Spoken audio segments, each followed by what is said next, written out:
အားလုံးပဲမင်္ဂလာပါဒီဗီဒီယိုက Japan Region TikTok account ဖွင့်ခြင်းတဲ့သူတွေအတွက်အစားဆုံးဖွင့်ပြပေးထားပါတယ်အဆုံးထိကြည့်သွားပေးပါကျေးဇူးတင်ပါတယ်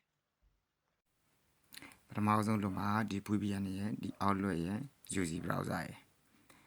VPN နဲ့ဝင်မယ် VPN နဲ့မှာဂျပန်ကိုရွေးပေးမယ်VPN ချိန်သွားပြီဆိုရင်ကျွန်တော်တို့ Outlook ထဲကိုဝင်မယ်line နဲ့ကြာရင်တော့စောင်းရမယ်နော်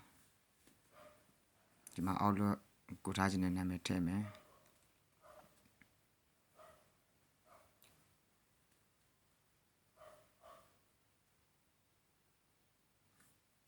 password ထည့်မယ်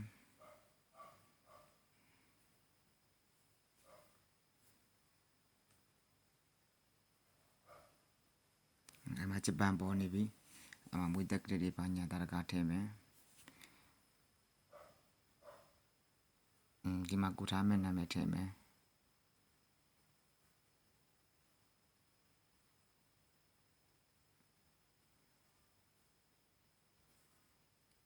နည်းနည်းတော့စောင်းအောင်နော်ပြန်ချိန်ထားတဲ့အတွက်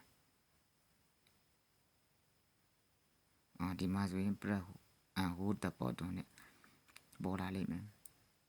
ဖိထားလိုက်ရင်ရပြီโอเคပြီအဲ့ဆိုရင်အောက်လို့မွေးပွန်သွားပြီဖြစ်တယ်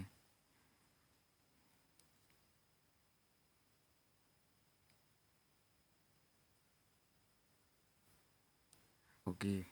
အောက်လို့မွေးပြီးတော့ပွန်သွားပြီဆိုရင်ဗီဒီယိုရှင်းမှာမှုကြောင့်နောက်ဗီဒီယိုမှာ UC browser နဲ့ပွန်တာဆက်ပြထားပါတယ်ဆက်ကြည့်ပေးကြပါအောင်ဗျာ